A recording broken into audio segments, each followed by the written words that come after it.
So you're mentioning reducing midwifery as a protected profession. If other people can do antenatal and postnatal, we're just going to be having midwives for that. In America, we very much have the labour and delivery nurses. And they're not midwives, they're experts often at caring for women up until the point of birth when the doctor comes in, because the doctor gets paid for the birth in some hospitals. It was also like that in some other countries, and they also got paid more, particularly by insurance companies, for instrumental births. So if the baby didn't need a lift out, they would do a lift out because that's another $1,000. I saw that all the time. And so the protection of the midwives, I think the regulators only got the power we let it have. But that does mean we need to be active. If we want a woman to have an active labour and birth, we need to have an active life. And I think we need to be active in our political challenge of the regulator. So we cannot be passive and say, well, that's what they've done and what can we do? Yeah, we can challenge them using the media, using members of Parliament, Baroness Cumberledge, anybody else as an advocate, and where we can take the legal action, which I will also be describing.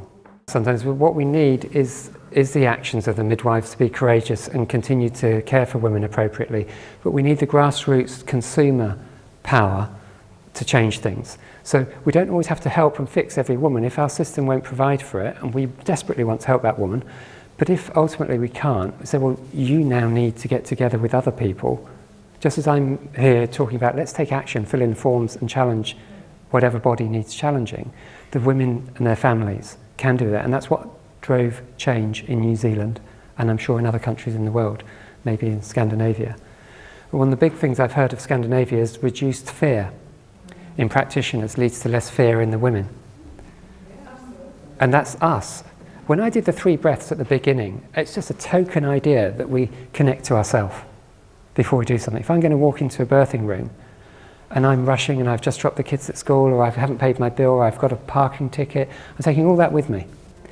If I stop, just connect, go in, the person I'm going to disagree with, I can actually decide to be positive and agree with them and work a way around it. It's powerful. Space, silence, stillness. And many of us know at a birth, doing nothing is the best thing to do. And when they thank us, I love that phrase, they can say, we did it ourselves. Does everybody know where that came from? It's at the end of a saying on the Tao, T-A-O, the Chinese philosophy from about 4,000 years ago, 3,000, I don't know, maybe 2,000, but a long time ago. The Tao Te Ching is a philosophical, very little book, and when it talks about birth, at the end, they can say, we did it ourselves. So we have a need to be needed often as a carer. I'm the clever midwife, I got her off the bed, I got her squatting, I got her doing birth my way, I got her to have a physiological 3rd stage. It isn't about us, and it's so great when we let that go, and we learn this all the time from the women and from the babies when they're born, and how their body language, and do they look shocked, or are they relaxed and almost smiling? And we're standing back going, I didn't do anything, I can't take any credit, but I'm so glad I got to witness this. Because that's our learning, not to keep doing things that are unnecessary. I'll aim to do a bit of slide stuff, but I'm glad to have had a kind of a passionate conversation. I hope it wasn't a monologue, and we'll see what questions come from that. So human rights mention the main ones that come to mind. A lot of this is attitude, the attitude we are to each other. I believe the same with animals. If we have a calm, assertive leadership attitude, we will engender respect. So we've got somebody wanting to change the course of the woman's pregnancy or labour. If we're calm and assertive with them, we have a better chance than if we're aggressive or defensive. Neither of those work. We need a neutral way. So courage in place of fear. I talk about, sometimes we're too innocent. When I look at midwives' statements and things, I was just doing what the woman wanted and everything. We do have to be mindful of how will this look to a third party, particularly even mindful of a judge. How will this look to a judge later? Let me write my notes, or the decision the woman came to, let me summarise that, as if a third party might be looking at this. Sometimes we're writing the notes as a birth story for the family. That might be a separate thing. I suggest that we do that afterwards. What was our recollection of the whole event?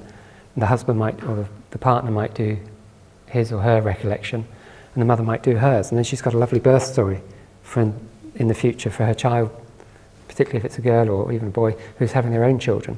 They've got that knowledge. But writing the clinical notes, if we're writing too much of the story and making it too eloquent, we might be missing out on the things that are going to help the third party evaluate our care to be reasonable. So all we want, that one word, if you went out today, one word, reasonable. Let me show how I'm reasonable. Professional jealousy comes up, that we get the bullying culture, somebody saying, I wouldn't have done what she did. We do it about each other sometimes. So we need to be mindful of our judgment values and probably just stop judging, start loving more, and actually inquire, oh, why did you do that? I've never heard or seen that's different. So what was done as normal, like cord clamping, is now all this research has come out, people are debating and practicing differently. And yet if you were the one 20 years ago not doing immediate cord clamping, you would be bullied. You would have professional jealousy, and people would report you because you were different, the tall poppy.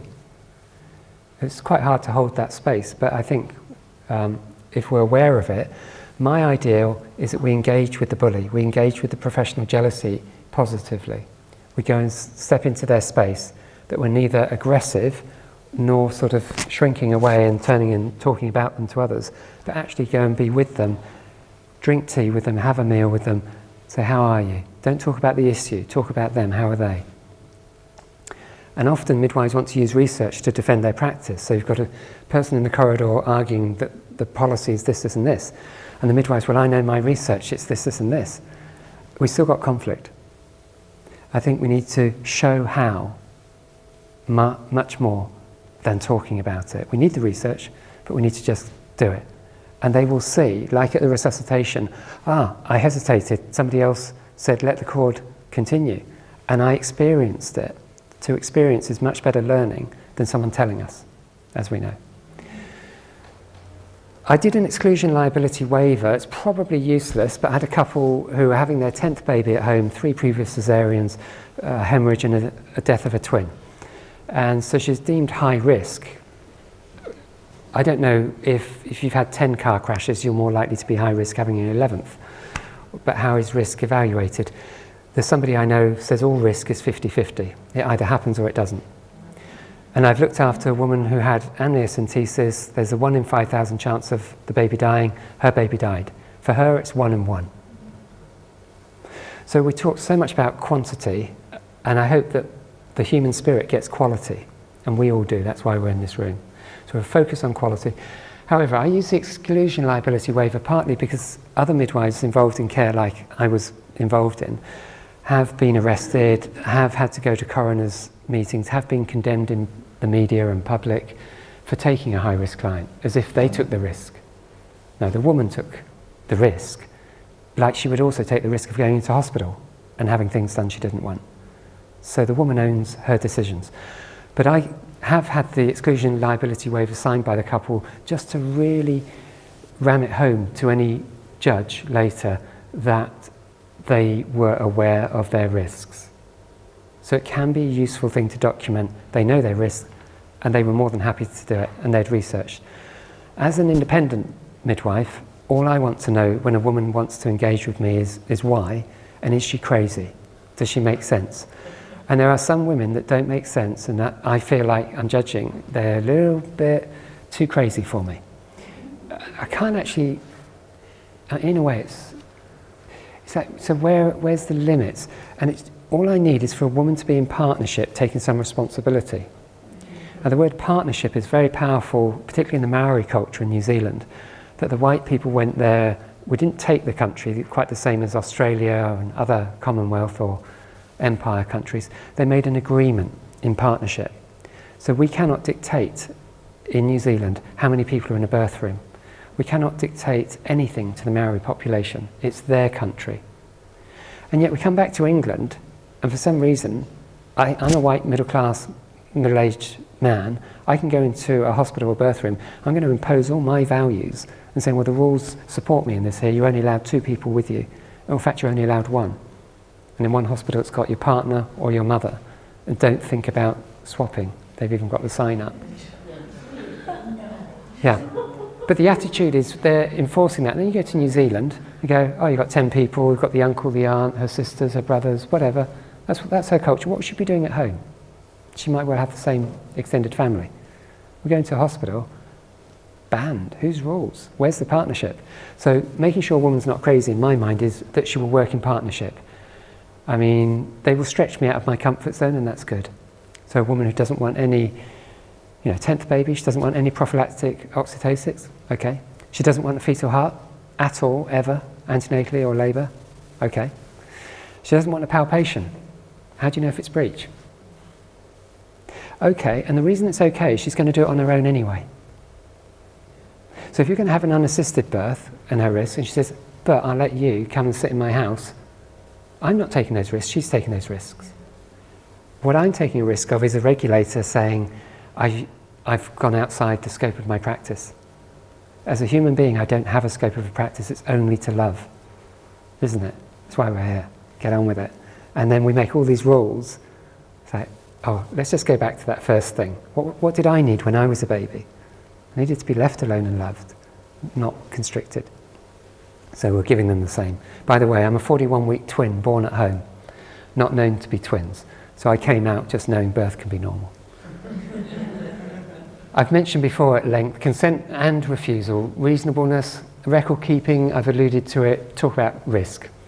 Try and look after the woman as well as do the record keeping. It is a balance. Midwives do say I was too busy caring for the woman to write everything down.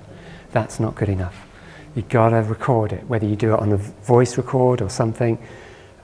If you've written on your hand, photograph it. It's a piece of evidence, keep it. Your diary, it's evidence, keep it, just to demonstrate reasonableness. The human rights, I'm not going to go into them in great detail. Articles 3, 6, 8, 14. 3, it's quite shocking. That's the one about torture. You have the right not to be tortured.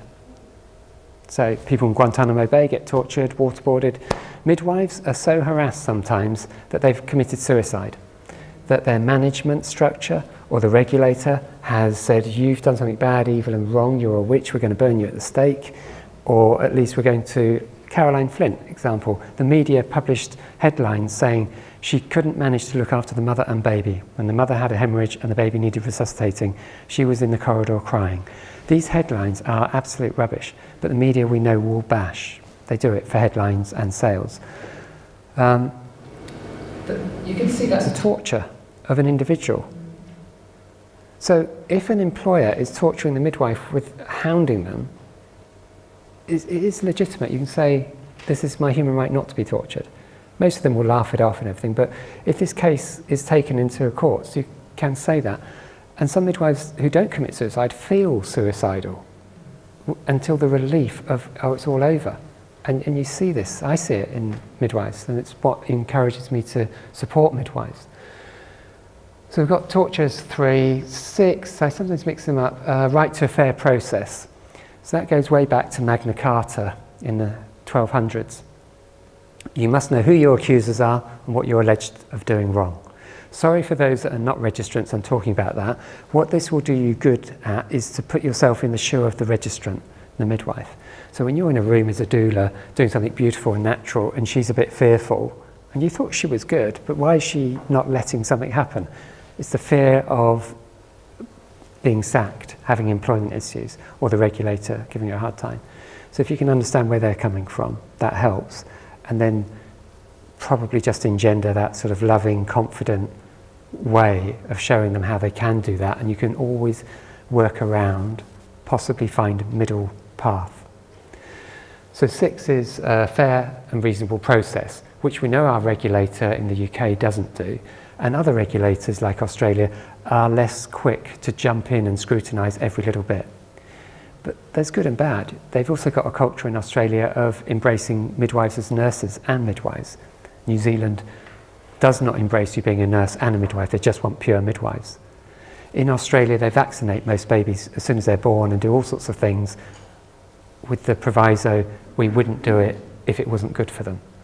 So they've got a very patronising attitude. But saying that, I've been in remote rural places, and the GP obstetricians who live in the community, know the families very well, are very respectful. They will do delayed cord clamping or optimal, or just leave things alone, even at caesareans, because there's more respectful relationships. So you've got a real mixed thing. I can't say Australia's good or bad. I can't say New Zealand's got it perfect, or this country. We all are a family that learn from each other. But the human rights are global. It was a United Nations Convention, and we all have the same rights, whether we're a doula, a midwife, a woman, the partner, and actually the baby once they're born.